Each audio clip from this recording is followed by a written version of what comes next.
నమస్తే welcome to my channel. అందరూ ఎలా ఉన్నారు? అందరూ బాగుండాలని ఆ భగవంతుణ్ణి కోరుకుంటూ ఈరోజు మరో మంచి వీడియోతో మీ ముందుకు వచ్చాను. పుదీనా పచ్చడిని చాలా టేస్టీగా ఎలా తయారు చేసుకోవాలో ఈ వీడియోలో చూద్దాం.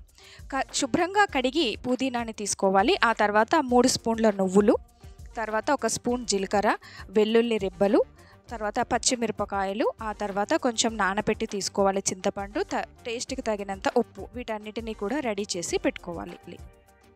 మొదటగా స్టవ్ ఆన్ చేసుకొని ప్యాన్ పెట్టుకొని ఆయిల్ వేసుకొని ఆయిల్ వేడెక్కాక మధ్యలోకి చుంచుకొని పచ్చిమిర్చిని ఆయిల్లో ఫ్రై చేసుకొని తీసి పక్కన పెట్టేసుకోవాలి. పుదీనాని మన డైట్లో రోజు చేర్చుకోవటం ద్వారా అనేక ప్రయోజనాలు ఉన్నాయని నిపుణులు చెబుతున్నారు. పుదీనా ఆకులని చూస్తేనే, వాటి వాసనను చూస్తేనే మూడంతా రిఫ్రెష్ అయిన ఫీలింగ్ అనేది వస్తుంది. వంటల్లోనూ మంచి రుచి వాసన కోసం ఈ పుదీనాని వాడుతూ ఉంటారు. ఆ తర్వాత శుభ్రంగా కడిగి పెట్టుకున్నటువంటి పుదీనాను కూడా ఆయిల్లో వేసి పచ్చిమిర్చిని తీసి పక్కన పెట్టేసుకొని అదే ఆయిల్లో మనం శుభ్రంగా కడిగి పెట్టుకున్నటువంటి పుదీనాను కూడా వేసి ఫ్రై చేసుకోవాలి. పుదీనా వంటల టేస్ట్ పెంచడానికే కాదు, మన ఆరోగ్యానికి ఎంతో మేలు చేస్తుంది.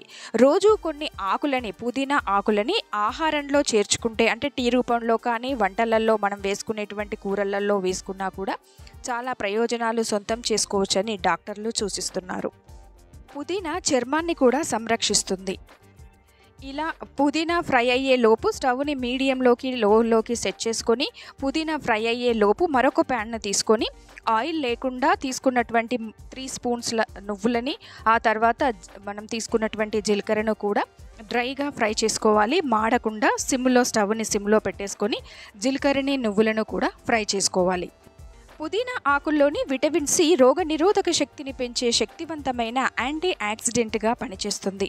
పుదీనాలో ఐరన్, మ్యాంగనీస్, ఫోలేట్లు సమృద్ధిగా ఉంటాయి. ఇవి జీవక్రియ విధులు, కణాల పెరుగుదలకు తోడ్పడతాయి.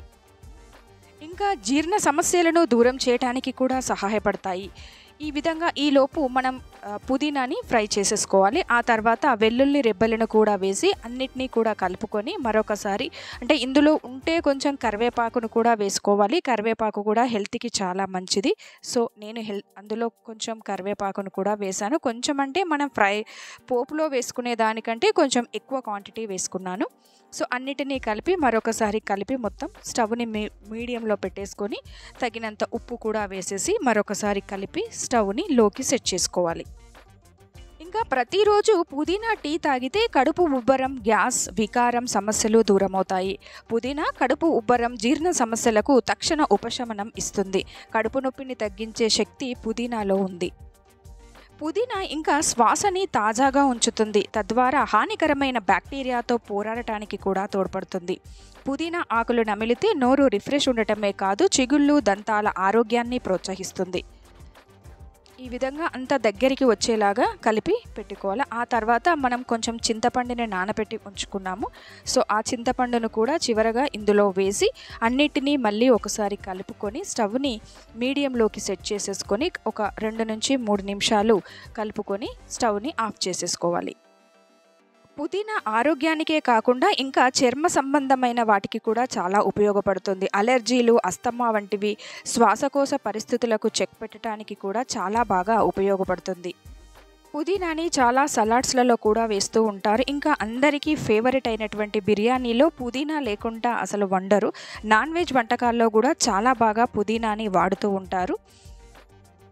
పుదీనాలో ఉండే మెంథాల్ అనే మిశ్రమం ఇరిటేబుల్ బౌల్ సిండ్రోమ్ IBS నుంచి ఉపశమనాన్ని ఇస్తుంది.